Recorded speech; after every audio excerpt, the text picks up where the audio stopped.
All right, so here we go again. Seems like deja vu, but we got another retro emulation console that I'm told has no duplicates.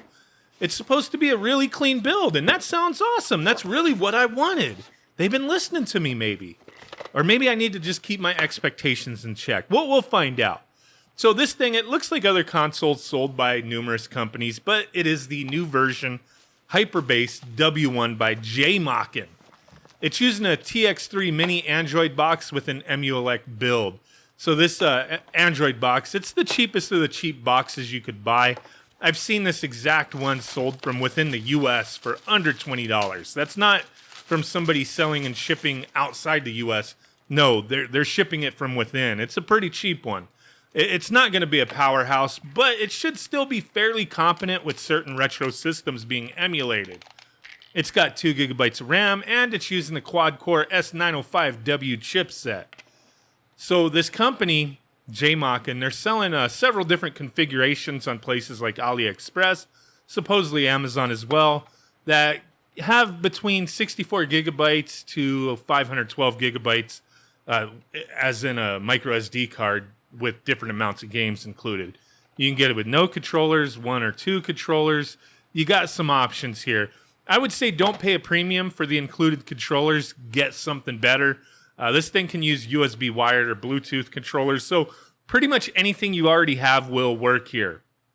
So the bundle I got, it came with a 256 gigabyte micro SD card with around 49,000 retro games on it. This is about half of the amount of games on other similar bundles that I've taken a look at recently. So maybe they did get rid of the duplicates and clean things up. We'll find out. Now, I know all of our expectations are different, but these types of things being pre-made and sold for a markup over what the material costs normally would sell for needs to be set up nearly perfect for me to really be able to recommend it. I've done numerous videos on my channel on how to make and set up your own emulator system, and I typically prefer that, the DIY approach, but I understand. Some don't have the time or desire, don't want to download stuff, whatever it is, and they just want an easy way out to play their retro games.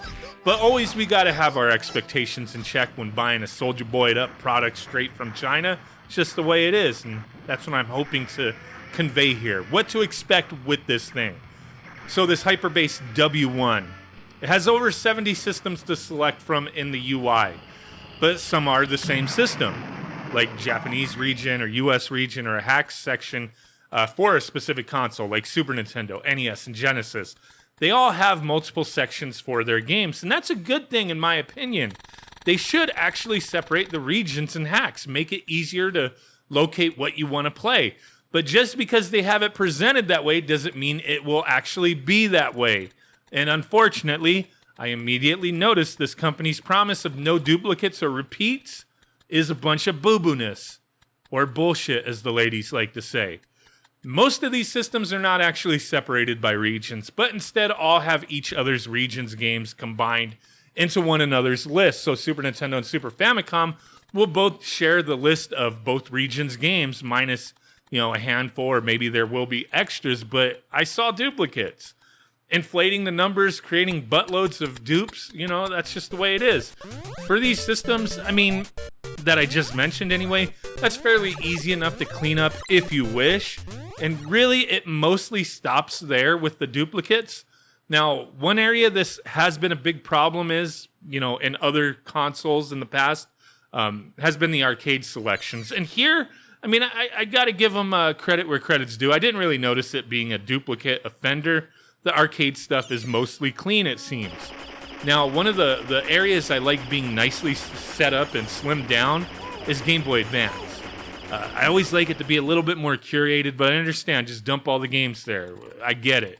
But here, you got all the multi-cart versions of games, and then, that causes duplicates, but they are their own ROMs, so I can kind of understand it. I just personally don't like them. But then going beyond that, you will find European and US versions of the same game throughout the regular list of games for Game Boy Advance. Give me a clean-ass build of 10 to 20,000 games in a setup like this for a cheap price, no duplicates, and all the games working. We'd have a winner. You know, personally, I don't need or want that amount of games, but I know the larger numbers are more enticing to people. But when reality strikes that it's full of hundreds, if not thousands of games that don't work or are actually playable for one reason or another, I wonder how many people not in the know look at this stuff. I mean, I'm sure some might get pissed that they spent their money on an untested ROM dump of a setup, but I bet there are plenty who try to look at the positive side of things and like, hey, I still got a lot of games that work regardless. But I mean, what if something specific you wanted to play doesn't work? Yeah, I don't know. I would rather have a curated list of things that work without issue than spending hours trying to play games, finding out a buttload of them are not running, or run too slow, or they have glitches, you know, whatever. It kind of takes the fun out of it for me. But all right, let's take a look at the reality of how things work here. Get into performance and things that are included. Now, I thought it was cool that there is a little selection of MSU1 Super Nintendo games here. They are neat. I mean, Super Nintendo games with CD quality audio. But yeah, anything like Super Nintendo Genesis, NES, TurboGrafx 16, all your Atari stuff will run perfectly fine here. Even your PS1 stuff is good, so don't sweat the small stuff. But this setup has some slightly higher end consoles, and let's be real, for a cheap-ass Android box, you simply cannot expect much beyond the things I just mentioned. And all your handheld stuff's going to be okay, your Game Boy Color, and whatnot. But okay, let's get into the higher end stuff. Your Naomi, Sega Dreamcast, and Atomis Wave. They all played worse here than other similar boxes that I've used recently. Slow, choppy, audio sounding like a dying sea lion getting fucked by a gorilla. It's not good. PSP's also represented here, this time with the main games and minis separated. Now your actual PSP games, they're not going to run well. Minis, they mostly run fine. So if you expected Nintendo 64 to run fine, I hate to break it to you, but most of them won't. They'll either be slow, choppy, have graphics glitches, small little issues, but for sure you'll find a few games that run okay and may be acceptable to you. Always with these devices, it's a mixed bag. You never know. That's the story of a lot of these devices. Throw shit at the wall and hope something works. Let your customers figure out which games and systems you have no right to sell work on your jank-ass box. Yeah, this stuff annoys me. Because I thought, you know, man, these guys, they're hyping this setup big time. Seems like maybe they listened to my past criticisms, but they fooled me. Not really. I mean, I don't really get my hopes up because these companies, they don't give two shits about the people they're selling these things to.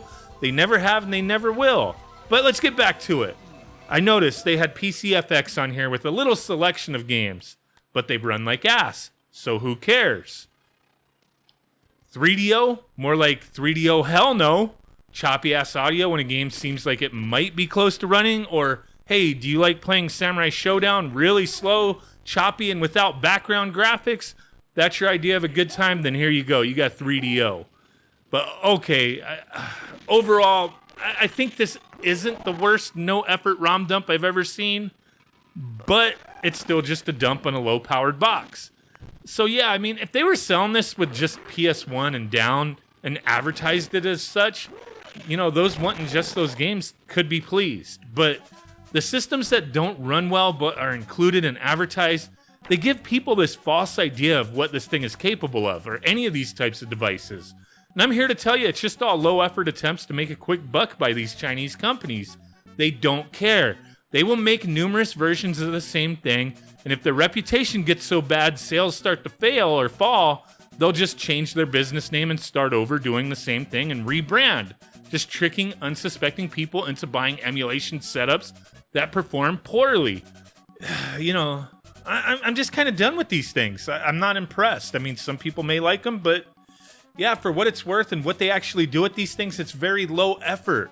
If you're gonna do one of these soldiered up boxes, like, you know, put a bit more effort into it. Don't lie to try to, you know, get more sales or whatever. No duplicates, my ass. Thanks for watching. Bye.